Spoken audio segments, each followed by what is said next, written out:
कोई नहीं बना सकता। जब मृत्यु लोक में हमारा जन्म हुआ, संसार सागर में हम पैदा हुए, संसार सागर में हमारा जन्म हुआ, तब परमात्मा खुद आपको पृथ्वी पर जब जन्म देता है तो अपने ही अंश से प्रकट कर कर भेजता है।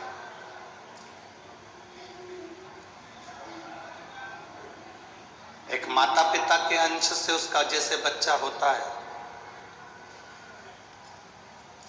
माता पिता के अंश से जैसे उसकी संतान होती है,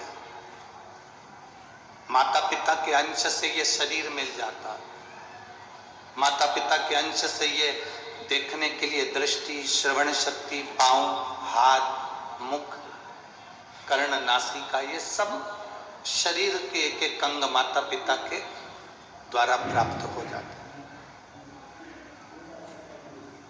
पर ये आत्मा जो है ये माता पिता से नहीं मिली है, ये आत्मा तो परमात्मा उस जीव में खुद देकर भेजता है। अपने पास की कोई कीमती वस्तु वो आत्मा है, वो आपकी आत्मा परमात्मा खुद देकर भेजता है, जो दुनिया में कोई नहीं दे सकता। मरने के बाद कोई प्राण नहीं दे सकता। ये जो प्राण दिए हैं, ये जो आत्मा है, जो प्राण है आपके भीतर, जो श्वासें हैं, ये मेरे परमात्मा ने खुद की दी है, आप स्वयं की। संसार के लोगों से बड़ा संबंध परमात्मा से आपका होना चाहिए।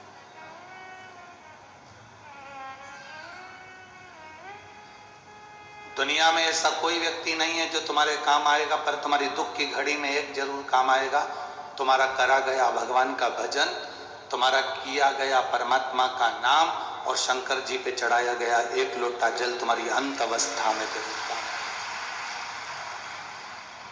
सियोर वाला महाराज तुम्हारी दुख की घड़ी में कभी नहीं पहुंचेगा, ये अंदाजा हटा देना कि सियोर वाला महाराज हमारी दुख की घड़ी में आ जाएगा।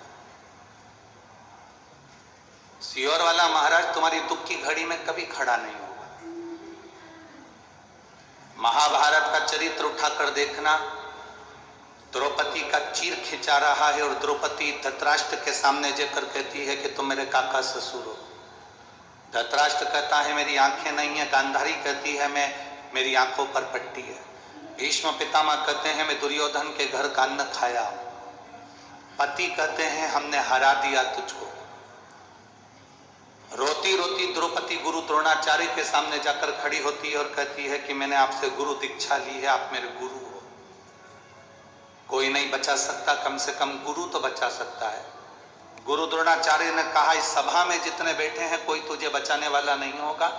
द्रौपदी मैं खुद इस सभा में बैठा हूं, मैं भी तुझे नहीं बचा सकता, पर द्रौपदी एक बात मेरी आज कानों में डाल कर रखना, मैं नहीं बचा पाऊंगा, गुरु नहीं बचा पाएगा, संसार का कोई व्यक्ति नहीं बचा पाएगा, सभा में बैठे हुए कोई तुझे नहीं बचा पाएंगे, पर गुरु ने कहा जो मैंने तेरे कानों में शब्द दिया था, मंत्र दिया था, उस मंत्र का जाप करना प्रारंभ कर, वो तुझे बचा कर लेगा,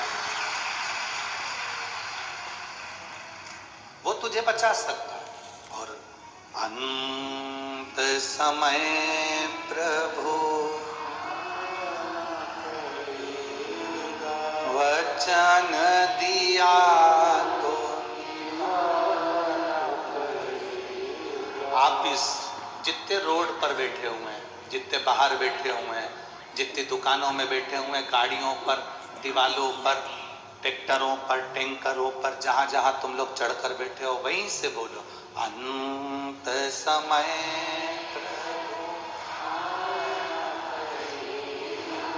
वचन दिया तो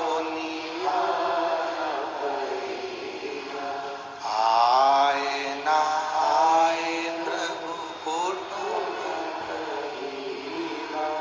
अंत समय प्रभु वचन दिया।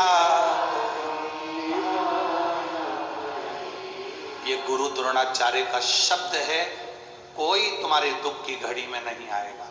ये अंदाजा छोड़ देना कि सियोर वाला महाराज तुम्हारी दुख की घड़ी में खड़ा होगा। तुम्हारी दुख की घड़ी में सीहोर वाला महाराज कभी नहीं आए।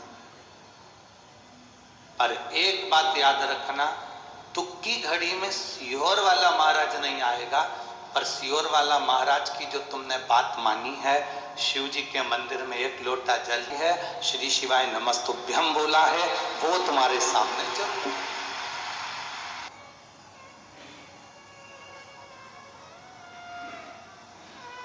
ये भ्रम है हमारा कि कोई हमारा साथ देगा, ये भ्रम है हमारा कि कोई हमारा साथ दे जाएगा। केवल वही आता है, केवल।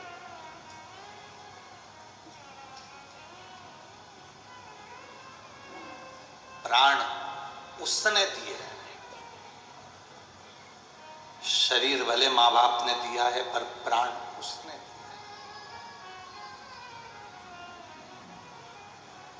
जिसने प्राण दिए हैं, सबसे रिश्ता बनाना पड़ता है, पर परमात्मा से कोई रिश्ता नहीं बना। राजा जनक जी का एक संवाद आप लोगों ने श्रवण कर रखा होगा। शिव महापुराण में हम वर्णन करें राजा जनक का, एक बड़ा सुंदर संवाद है कि राजा जनक ने याज्ञवल्क्य ऋषि से एक प्रश्न किया।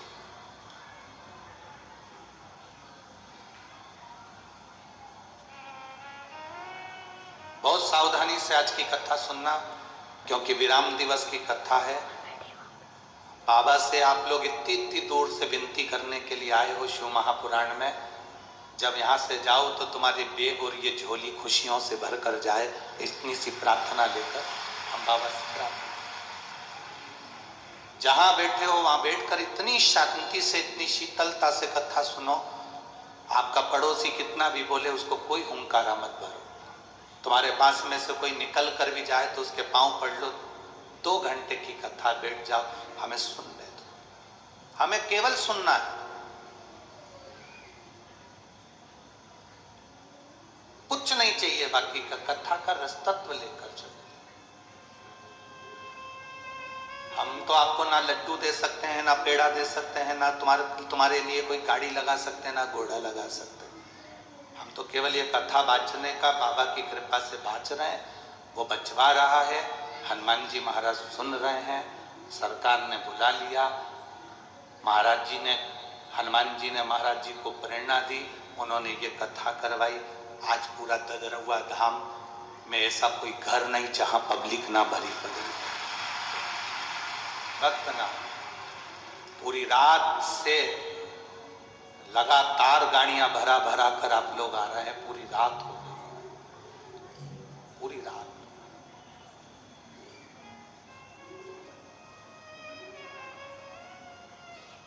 इसी पंडाल का एक वीडियो पूरे सब दूर चल रहा है।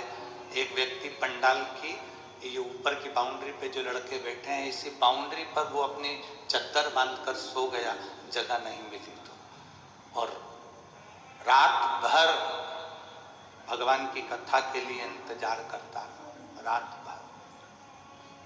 अब जरा विचार करिए, तुम उसकी प्रतीक्षा कर रहे हो, तुम उसका इंतजार कर रहे हो, अपने दुख को सुनाने के लिए आप बाबा के दरवाजे पर आए हो, तो क्या मेरा बाबा तुम्हारे दुख काटने के लिए तुम्हारे दरवाजे पर नहीं आएगा? राजा जनक जी ने याज्ञवल्क्य ऋषि से प्रश्न किया। याज्ञवल्क्य बाबा से प्रश्न राजा जनक जी ने कर दिया।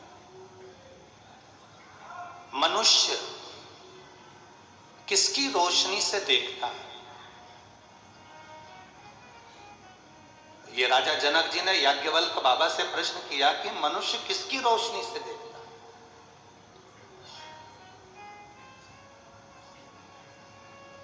याज्ञवल्क्य बाबा ने कहा मनुष्य सूर्य की रोशनी से देखता है। तो राजा जनक जी ने कहा सूर्य अस्त हो जाता है, इसके बाद किसकी रोशनी से देखता है? याज्ञवल्क्य बाबा ने कहा चंद्र की रोशनी से देखता है। चंद्र की रोशनी भी अगर बादलों में ढक गई, तारों में ढक गई, तो फिर किसकी रोशनी से देखता? याज्ञवल्क्य बाबा ने कहा कि अगर कोई घने जंगल में चले गया, चंद्र भी ढक गया, तब वो श्रवण की रोशनी से देखता है। जैसे पूरे जंगल में अंधेरा ही अंधेरा छाया हो तो कहीं से आवाज आती है तो व्यक्ति की दृष्टि वहां जाती है। कहीं किसी ने ताली बजाई अंधेरे में तो व्यक्ति की दृष्टि वहां जाती है। कुछ नहीं दिख रहा तब किसी ने चुटकी बजा दी तो व्यक्ति की दृष्टि वहां चली। याज्ञवल्क्य बाबा ने पहले कहा मनुष्य सूर्य की रोशनी से देखता है, सूर्य अस्त हो जाए तो चंद्र की रोशनी से देखता है, चंद्र भी अगर डूब जाए तो श्रवण की रोशनी से देखता है। और अगर याज्ञवल्क्य बाबा से राजा जनक जी ने कहा मान लो कहीं श्रवण भी ना हो, सुनाई भी ना दे, तो फिर किसकी रोशनी से देखता है? तो याज्ञवल्क्य बाबा ने कहा प्रत्येक मनुष्य जब पृथ्वी पर जन्म लेता है तो उसके अंदर स्वयं शिव समाया हुआ होता है, वो शंकर खुद रोशनी देता है।